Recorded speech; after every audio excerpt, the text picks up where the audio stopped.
5 a.m. in New York City. Good morning. I'm Danny Berger with your Bloomberg Brief. Here's what you need to know. The Trump-Cook showdown. The president moves to remove Fed Governor Lisa Cook, effective immediately. Cook says she won't quit. Markets move, long-end treasuries sell off, the curve steepens, and stocks dip.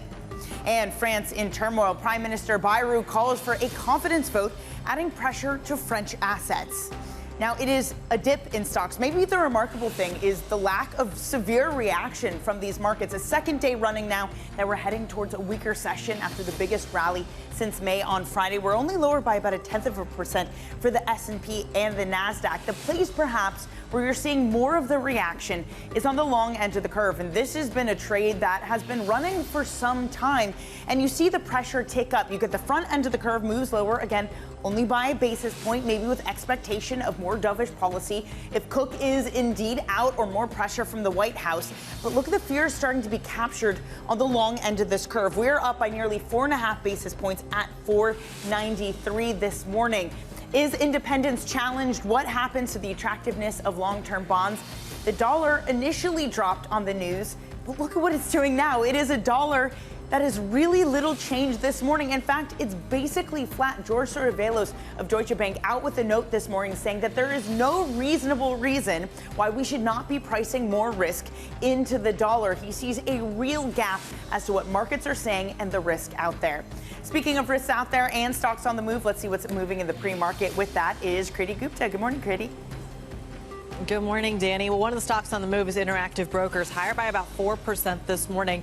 Some news there that they are getting included in the S&P 500, and the market is buying in. No surprise there. But then it is, of course, a summer Tuesday, we'll call it, in August. So the pickings are slim, which brings me right back to the story here in Europe, really reacting to some policy decisions out of Washington. Brings me to talk about SAP, the massive German tech giant right here, responding to a threat over in the White House about a digital services tax. You're seeing green on the screen because that could actually penalize American companies, boosting some of the European giants higher by 0.6% there. Danny, you said it at the start. The French turmoil, the political chaos, that's where a lot of the pain in Europe is coming from today. The epicenter, BNP Paribas, one of the main French banks, of course. Not only are they worried about higher taxation to make up for the budget, they're also worried about some of the bond holdings that a lot of these French banks have. And you can see emblematic of the entire French index down almost 6%, Danny. Kriti, thank you very much for that update. We'll catch up with you later in the hour. And in this hour, we have a wonderful lineup for you to impact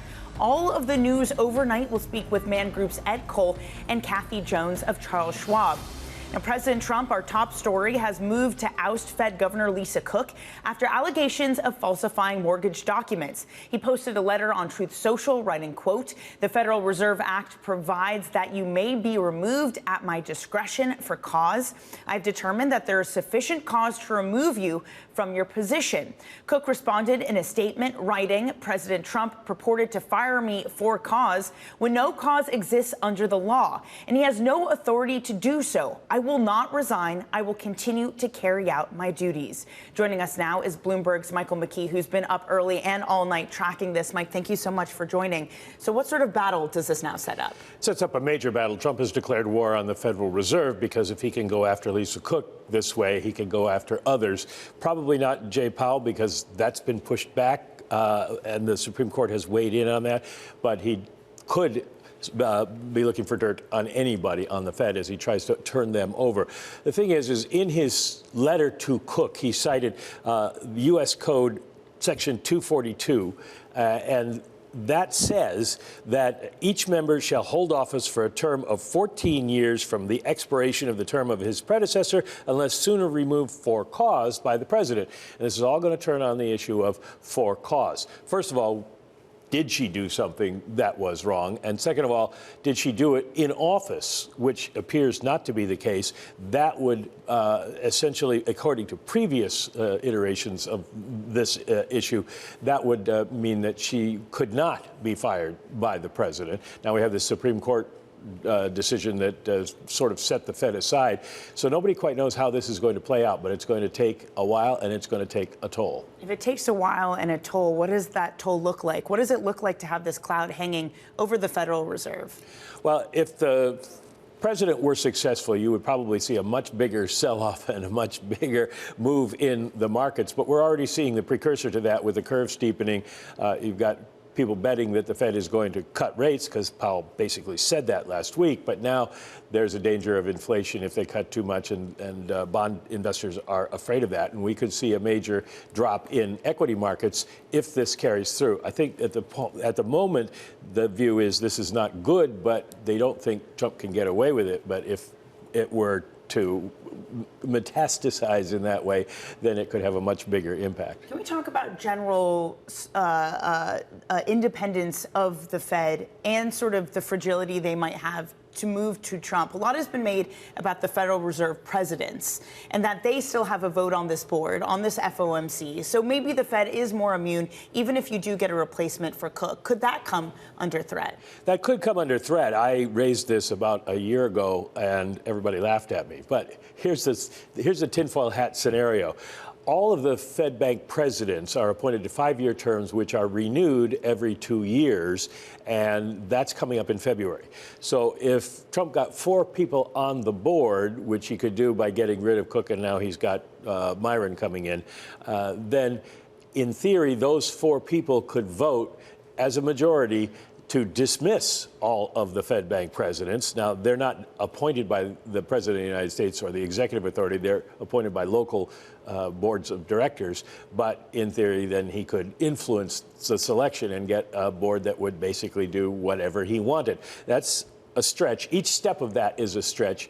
But that's something that was laughable that has now come into possibility. Yeah, and to be fair, we thought firing or attempting to fire the governor or the Fed chair himself would be laughable too, and here we are. So, Mike, thank you so much for that update. That is Bloomberg's Mike McKee. Let's get the view of Wall Street now. Joining us is Ed Cole, head of multi-strategy equities at Man Group. Ed, can we start with just the lack of reaction in markets? You have an equity market that's slightly dipped. Sure, it is a yield curve that is steepening. It is a dollar that has barely moved. Is enough risk currently priced into the market that you could get real ruptures of Fed independence? I think it's probably, so I suppose the starting point is that this is a direction of travel that's been reasonably clear for some time now. Obviously, there's an escalation overnight which changes the intensity of it. But I think the way that markets stand at the moment is on an understanding that the Fed is moving towards a more dovish stance. Markets are kind of sort of serially monogamous. I think actually I may have heard that on your show, Danny. But in other words, we're focused on one thing at a time. And what we're focused on at the moment is that the economy appears to be slowing, that at Jackson Hole last week, Powell moved to a certainly more dovish stance than I was expecting. I think from the market reaction, a more dovish stance than market participants in general were expecting. And it's really kind of brought into view a rate cut in September. That's now pretty much crystallized into the way that futures are priced. And I think that ultimately the direction of travel right now is to think about the fact that nominal rates are going lower, real rates are probably going a bit lower as well. And for the next 3 weeks, let's call it, into FOMC and option expiry, for me, the direction of travel is most likely that markets grind higher. Ultimately, of course, Fed independence, central bank independence more broadly, this is not just a Fed thing, has been an incredibly important cornerstone in maintaining expectations about policy and anchoring inflation. And I think that's important. We can see, evidence in countries where central banks are completely reliant on government, where things don't turn out particularly well for policy setting expectations or inflation. But I think we're quite a long way from that. And we have to be clear that all the candidates that are being talked about at the moment are credible in their own right and are financial market people or economists. They are leaning more dovish. So I think that's probably what the market will be focusing on in the near term. The dollar's interesting. It's definitely interesting that we had, very little reaction lower in the dollar. I actually think, that kind of flipping expectations on their head from where they were 6 months ago, 8 months ago, gosh, time flies. We came into the year with outright consensus that the dollar was going to be strong. That was wrong. We're now at a point where the consensus and all the positioning suggests that there is maximum bearishness on the dollar tactically and structurally. And I tend to think actually we need to start thinking a little bit about when that may go the other way. And the lack of reaction in the dollar overnight, to me, suggests that actually there's little impetus for the dollar to go a lot lower in the near term. And a lot to unpack there. By the way, I should just say the serial monogamous comment comes from Mark McCormick at TD, so he definitely gets credit for that one. But let's say we're in a scenario where, sure, this is a Fed that is skewing more dovish. What happens if we get data over the next month between unemployment and CPI, which shows an economy running hot, which shows a rebound in jobs, and you get a Fed that maybe does still cut? What happens to example for the long end of the curve? Just how crucial is that data and vulnerable is a market to data that shows something different from what we've gotten over the past month? I think it would have to be really quite hot. I think when you unpack what Powell said last week, he definitely was talking about risks being on the downside. So I think, anything that represents this kind of small beat in payrolls, it doesn't change the dial. You'd have to really have a series of data, not just one data point, but all of the labour market data together that makes the Fed think that actually there's an inflection again. And that's probably not the direction of travel. But if that happens, so say a large beat in, unemployment doesn't move, average hourly earnings continue to inflect back up again, non-farm payrolls beats materially, revisions meet materially, lots of, a kind of coordination of things that suggest that the reading that Powell reflected last week is wrong, then I think it's bad news for risk assets, because ultimately we've been in an environment, certainly over the last few weeks, where bad news has been good news. That's kind of what happened on Friday with Powell's speech at Jackson Hole. He very clearly pointed towards downside risks to the economy, and the market ripped on it. And not only did the market rip on it, but the rotation inside it was definitely towards weaker quality stocks, more cyclicals, laggards, highly shorted names. So there was a very clear vote in favour of bad news being good news last week, which has been an accumulation of, I think, the kind of price action over the last month or so. So anything that puts rate cuts off the agenda now, ultimately, I think is bad news for risk assets. I guess what I'm thinking as a central scenario, and they're always dangerous things because markets tend to sniff out complacency and punish it. But my tendency is to think that, the data at the moment has been soft for a while. The Fed has told us the direction they intend to move in. My expectation is probably that into September 17th and then OPEX the next day, that markets grind higher, and that the leadership shows us more of what we saw at the end of last week. So more leadership by cyclicals, perhaps lower quality stocks, more underperformance by tech. I'm reminded, Danny, that I think it was on a show with you, maybe in fourth quarter last year, when we were talking about tech stocks, that actually this topping in tech has been going on for quite a long time now. It was June, July last year that semiconductors, which were obviously the leading group previously, that semis have actually peaked in relative terms in June, July last year. Some signs now that broader tech may be doing the same thing. I think this is all part of a much, much longer topping process in technology. We won't maybe even know it's happened for another year or two hence. But I think we're seeing more signs of rotation into different groups, and that my expectation is that continues for the next few weeks. God, fourth quarter last year, that actually feels like centuries ago in a first half of the year that's felt like a decade itself. And we're going to have to leave it there. Thoughtful as always. Thank you so much for joining Ed Cole of Man Group. Now let's get you some other top stories that are trending on the terminal this morning. France's government is at risk of a new collapse following last year's political turmoil. French Prime Minister Francois Bayrou has called for a confidence vote that could topple the government as soon as next month. France's CAC 40 tumbled 2%. That is the most in 3 weeks. India plans to trim purchases of Russian oil. Indian refiners are expected to buy around 1.5 million barrels a day, down from an average of 1.8 million barrels. The move comes a day ahead of higher tariffs taking effect on Indian imports to the U.S. And the Trump administration is looking to stop the development of another offshore wind farm. This time, it's a $6 billion project planned near Maryland by the company US Wind. The move is the latest escalation of the president's war on the clean energy source. Coming up, China sends a key negotiator to Washington while Trump floats a 200% retaliatory tariff on the Asian nation. We're going to have your trade update. That's coming up next on your brief.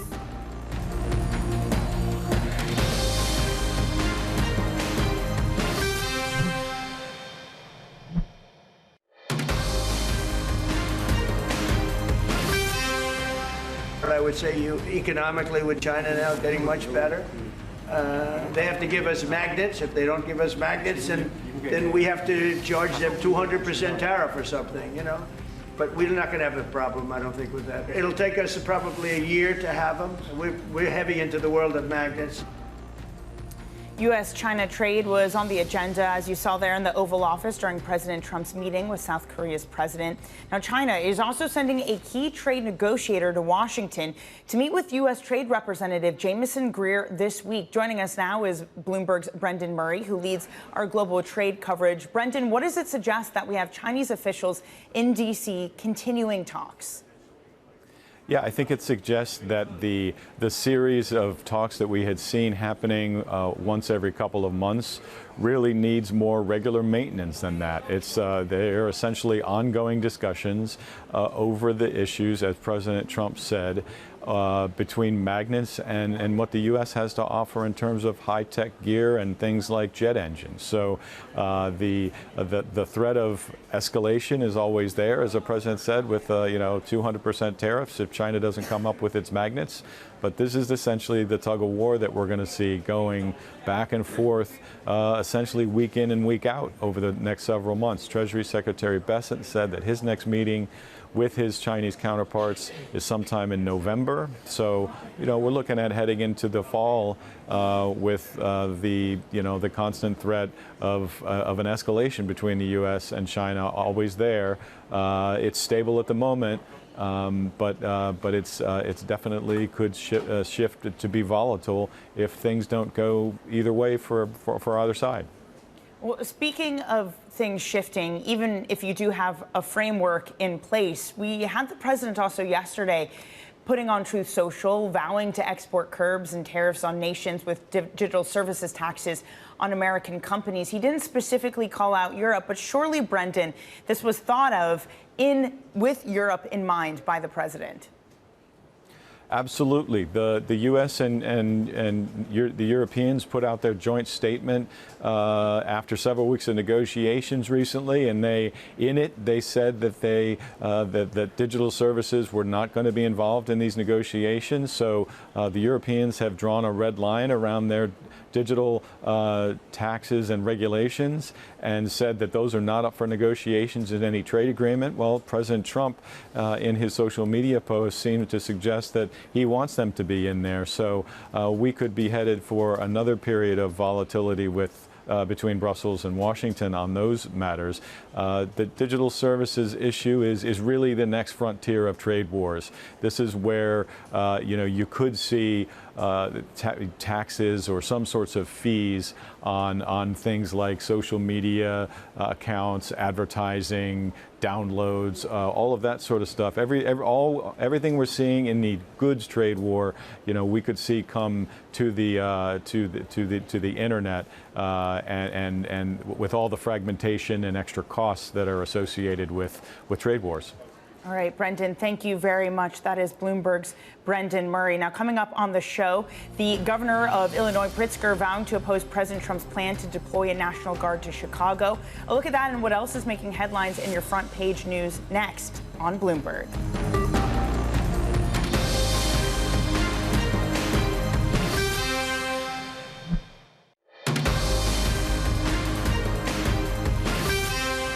Welcome back to Bloomberg Brief. I'm Danny Berger in New York. By the way, we were just discussing about Chinese officials coming to the U.S. as part of a negotiation, just pointing out a U.S. Treasury spokesperson pushing back against just how level those conversations might be, saying that they don't expect for the Chinese official to be meeting with Bessent or Greer and not part of any formal negotiating session. Elsewhere, let's take a look at what's making headlines on your front pages this morning. First up, the New York Times and most U.S. front pages, leading with President Trump's unprecedented move to fire Fed Governor Lisa Cook. Cook has vowed to fight the dismissal and has questioned the president's authority. Elsewhere, the Washington Post on their front page reporting that the House Oversight Committee has subpoenaed Jeffrey Epstein's estate. The committee requested Epstein's birthday book, which was compiled by Ghislaine Maxwell for his 50th birthday, among other materials. And on the Wall Street Journal, Chicago's plan to challenge President Trump's plan to deploy the National Guard to the city. Governor Pritzker called the move unconstitutional and un-American. Now, as we head to break, a quick look at your markets this morning, which especially the dollar, little bothered by the recent developments out of D.C. We were just speaking with Ed Cole of Man Group, who said this has been the direction of travel. Yes, it is an escalation, but it doesn't change what the markets are interpreting, and that is the net outcome of this is more dovish policy. Coming up, we're going to discuss just that clash between President Trump and Fed Governor Lisa Cook. We'll speak with Kathy Jones of Charles Schwab on where she sees this bond market going as the long end comes under pressure. 530's yield curve now the steepest since 2021. More on that coming up on your brief.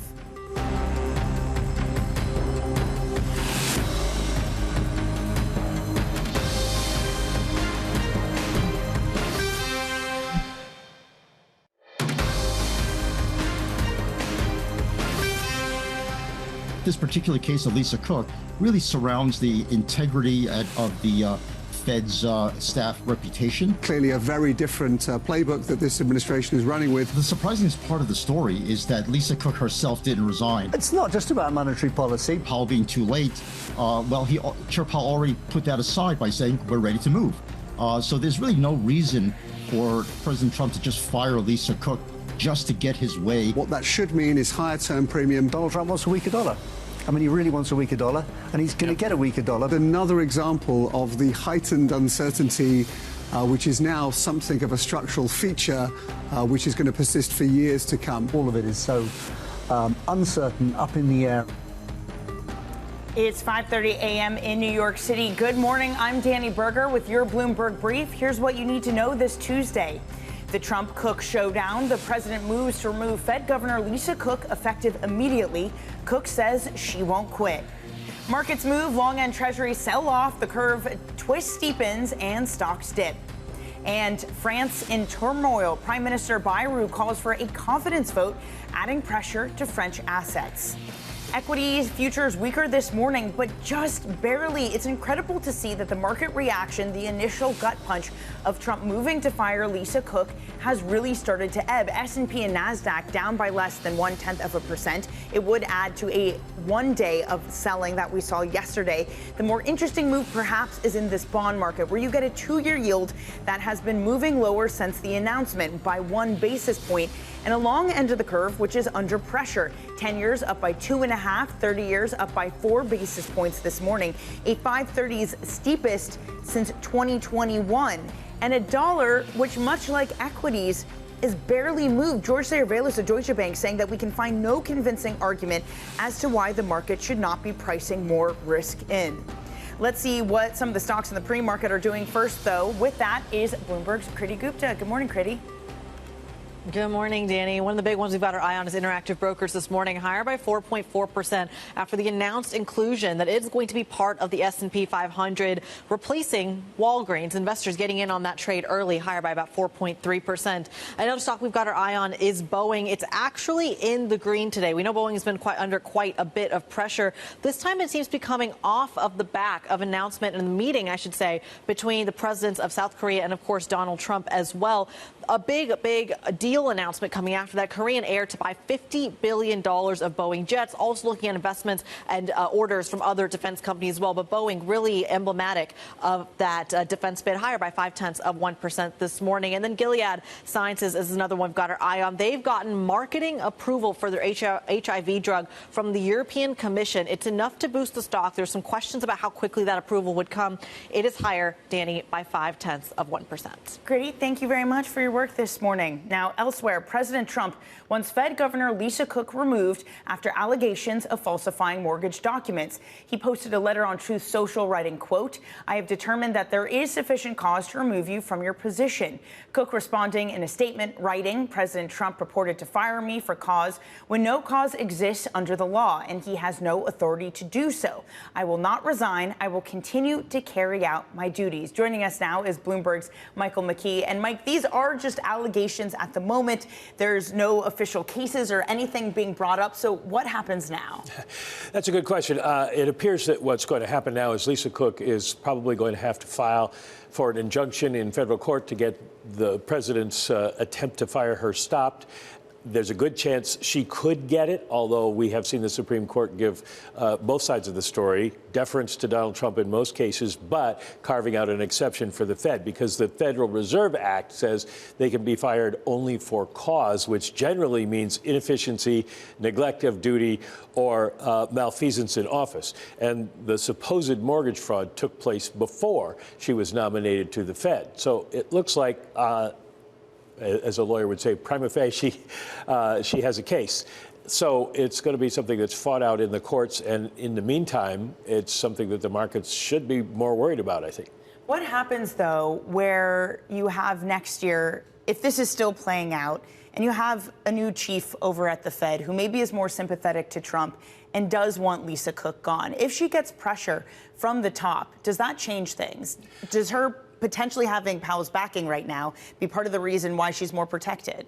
Well, I don't know if she's protected in the sense that if she actually did something wrong, and you were right, this is only allegations at this point, there's been no proof, then she probably would have to resign. We don't know yet. If she did not do something wrong or can make that case, she'll stay on. And the question is then how much personally can she take? The Fed can't defend her because this is supposedly out of her personal life, so they can't spend taxpayer dollars in defending her. They may get involved in an amicus brief or something like that because the Fed's independence is at stake. But it's a big burden she's going to have to shoulder on her own. Certainly, Mike, thank you so much for your work on this morning. I know this isn't going anywhere. We'll have Mike throughout programming. That is Bloomberg's Michael McKee. Joining us now is Kathy Jones, Chief Fixed Income Strategist at Charles Schwab. Kathy, it is so wonderful to speak with you this morning, and perhaps because it feels like this is only a Treasury market that's responding. It's not a dollar or stocks that are really responding to the recent developments with Trump moving to fire Lisa Cook. How much does it change the attractiveness of long-term bonds, of US Treasuries, with yet again another Fed official under threat? Yeah, I think it is negative for the long end of the curve. At a minimum, even if you don't believe anything's going to come of this, that there won't be any changes at the Fed in the near term, what it implies is the risk premium for holding long-term treasuries needs to go even higher. It's already been rising, and we've seen long-term yields moving up around the globe, so it isn't just the U.S. But in the U.S., that curve steepening that we've already seen will probably continue and be greater because there's just much more uncertainty about what it means to be holding long-term treasuries. You know, independence of the Fed has been, something that has been a cornerstone for a long time of the Treasury market. And anything that kind of implies that that may not be the case going forward is negative for the long end of the curve and actually for the dollar as well. I'm a little surprised the dollar bounced back, but I think that's because the market doesn't really fully believe this is actually going to happen. And there's the question, Kathy, and it's probably worth unpacking whether direct control of the Federal Reserve would even accomplish Trump's aims, given what you're saying, given that the market reaction, as we're seeing right now, is one of a steeper yield curve, of borrowing costs on the long end rising. Kathy, is there a scenario where you could see the Fed further out, if that's happening, halting QT or even resuming QE? Well, I could presume if there were enough people at the Fed who believe that the goal of the Fed should be to lower long-term rates, then they could take actions like QE. I think they want to halt QT anyway, but yeah, they could do various moves. We had the post-World War II Fed Treasury agreement that held down interest rates after the war. You could see something like that if the goal of the Fed was to hold down long-term interest rates. And we know that the administration would like that because they want to see the housing market rebound. But to do it at a time when inflation is above target and actually edging higher really risks having the market rebel and having investors pull back and just say, we don't want to own these treasuries because inflation's too big a threat. And if the central bank can't be independent, then that typically will send long-term rates higher. So, some action by the Fed to halt that would presumably hold them down, but it would be a really volatile situation. Kathy, do you expect that volatility in the Treasury market could act as a check on President Trump? April 2nd, it was an equity market that sold off, seeming to get him to back off from some of the most harsh rhetoric on trade, which maybe has started to come back. Is this a bond market that can continue to check President Trump, especially when it comes to his moves at the Federal Reserve? Yeah, I think the administration has shown that it's sensitive to movement in the market. And I'd have to assume that if Treasury yields rose pretty sharply at the long end, that would have a negative effect on equities as well. And so I think it could prove to be a limiting factor to the extent that the administration is sensitive to what happens in the markets. And look, it backfires, right? If your goal is to get long-term rates down to stimulate housing activity, and you take actions that cause them to go up because you raise uncertainty or questions about Fed independence and its ability to control inflation, it's actually it could backfire against the administration's stated goals. It's probably worth pointing out, Kathy, that it's not just the U.S. which is feeling that funding pressure. It's globally. It's in Japan, where 30-year yields are reaching historic levels. In the U.K., in Germany, also looking at yields pushing higher. In France, where there's political turmoil over a prime minister that's holding a no-confidence vote over trying to do more tightening. It's something that's deeply unpopular. To what degree globally is fiscal dominance the story of the back half of 2025? Yeah, we really thought that this would be more like a 2026 issue than a 2025 issue, but it's coming up very quickly. And you're right, this is a global phenomenon. It's sort of different reasons in different countries, but fiscal policy is kind of the driver behind it all. And we are in a period when most major developed market countries are running high fiscal deficits, and those are getting higher.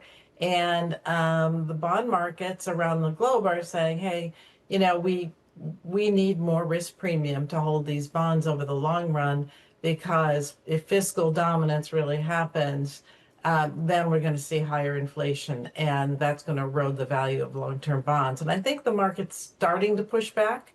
I don't think we're there yet in terms of a real major reaction in most markets. Japan is repricing for reality after years and years of holding down those yields. But elsewhere, I think the market's just beginning to price that in. If this turmoil continues and the uncertainty continues about fiscal policy, then I could see those yields rising even further. Kathy, I think that a lot of people would look at the situation right now and say it's something akin to a frog in a boiling pot of water, that we keep getting these developments and the reaction while happening is somewhat muted. So what is the bar? You say we're not there yet for the market really to experience ruptures. What is the bar if it is not attempting to fire a governor of the Federal Reserve?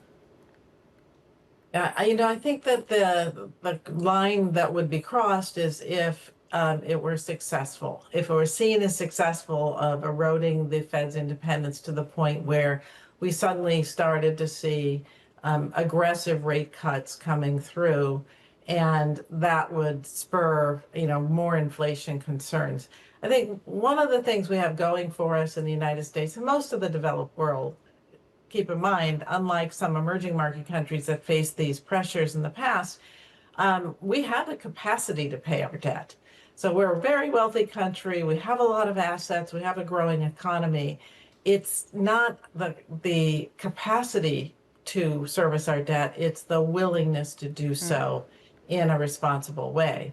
And so there is a distinction there between developed markets and, say, much less developed markets that we've seen have these troubles in the past. So I think the market's depending on that. It's depending on the rule of law.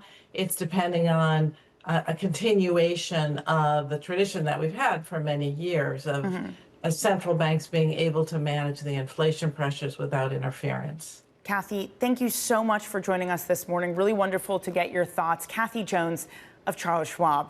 Coming up on the show, Chinese trade negotiators head to Washington. We're going to have more on that story coming up next on Bloomberg.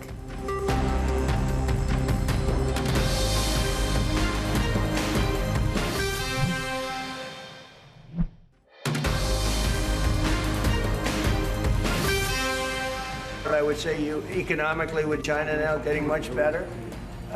They have to give us magnets. If they don't give us magnets, then we have to charge them 200% tariff or something, But we're not going to have a problem, I don't think, with that. It'll take us probably a year to have them. We're heavy into the world of magnets. Sino-American trade back in the spotlight after reports that China is sending one of its key trade negotiators to Washington. The U.S. has denied the trip is part of any formal trade talks. Back with us is Bloomberg's Brendan Murray, who tracks global trade for us. So, Brendan, what do we understand about what this visit from Chinese officials actually entails? Yeah, the administration is really trying to downplay this as anything other than a routine conversation to maintain the relationship. This is they're saying this official won't meet with some of the more high-ranking members of the U.S. trade negotiating team. So this isn't the kind of situation or meeting that could make or break the stability that exists in the relationship at this point. That said, the Chinese could be wanting to course correct for a few things that they see as unfair to their economy. President Trump met yesterday with his South Korean counterpart. There was some shipbuilding. There was some deal around shipbuilding, and that could only be aimed at China's dominance in shipbuilding. So there's a bit of hostility when it comes to those sorts of things. When the U.S. goes around and cuts these other deals that would undercut China's dominance in some of these industries. So, but we don't know a whole lot about what exactly is on the agenda for this officials meeting. We just know that it's not part of the formal negotiating process. Well, speaking of continued negotiations, even when there has been a framework in place, we had the president also vowing on social media, vowing to place export curbs and tariffs on nations with digital service taxes on American tech companies. Brendan, it would seem that Europe and their tech regulation, they've always spoken about it in a way of sovereignty, that this is something deeply important to them. Is it likely that Europe might budge on this, much like Canada did when there were trade negotiations underway? It doesn't sound like it from the rhetoric out of Brussels that this has always been an issue that they say is our domestic regulation, and this is how we oversee companies that operate within our jurisdictions, and it's always been, according to the Europeans, off the table in any sort of trade negotiation. Now they've reached this joint statement that they issued last week. It essentially said we'll agree to coordinate on digital services, but it made no commitments on either side. And the Europeans would say, that the Trump administration got nothing on digital trade, digital services regulation out of this framework. So it seems to be another area where that could get volatile if President Trump takes it a step further and beyond the threat of export controls or some sorts of tariffs and actually puts those into effect. All right, Brendan, thank you very much for your coverage this morning. That is Bloomberg's Brendan Murray. Now, over in France, Prime Minister Francois Bayrou has called for his own confidence vote. This is why I asked the president to reconvene Parliament in an extraordinary session on Monday, September 8th. I will engage the government's responsibility on that day with a general policy statement in accordance with our Constitution. This general policy speech will pose the central question, whether the danger to the nation is serious, whether there is an emergency or not, in order to choose a path to regain control of our public finances. On that, French assets selling off this morning. Joining us now from Paris is Bloomberg's Caroline Conan. Caroline, what prompted this vote of no confidence? You know, the Prime Minister Francois Bayrou has been working on this budget for a while. He presented it in July, and he said he didn't take any summer vacation, precisely to try and explain why it's important to save 44 billion euros in this next budget to restore the French public finances. He even made some little videos on Facebook and YouTube over the summer, but that doesn't seem to have paid off. He has massive unpopularity. He is actually the least popular Prime Minister of Emmanuel Macron since 2017. And his proposal, for example, of scrapping 2 bank holidays in order to bring in 5 billion euros is very, very unpopular. So he knew he was going to face many votes of no confidence on this budget. He trying to anticipate all these votes of no confidence, trying to anticipate also the social anger, because there is a general strike that is planned a couple days later on September 10, so 2 days after he's calling this vote of no confidence. But at the moment, it is a very, very risky move, because the Socialists, the National Rally of Marine Le Pen, and the far left have all said that at this stage, in the current proposals of this budget, they will vote against Francois Bayrou. So we are likely seeing another French government collapse 8 months after the collapse of his predecessor, Michel Barnier, back in December. It's such important context, and a previous prime minister that only lasted for 90 days. Caroline, what happens if we do get a loss to this no confidence vote? What would the consequences of that be, to your point, with a government that has now felt like it's been in constant turmoil? That's right. And in fact, Emmanuel Macron could possibly call new legislative elections, because it's been more than 1 year since the last snap elections in July of 2024, which basically created this whole uncertainty by creating a hung parliament fragmented into 3 blocks with no one having a majority, making it very difficult for any prime minister to pass a budget. So the likelihood is that Emmanuel Macron will remain president and probably name a new prime minister, but many have also starting to call for Macron himself to resign. All right, Caroline, thank you very much for that update. That is Bloomberg's Caroline Conan. Coming up, we're going to set you up for your trading day with some economic data on deck. Kriti Gupta will have that for you. You are watching Bloomberg Brief.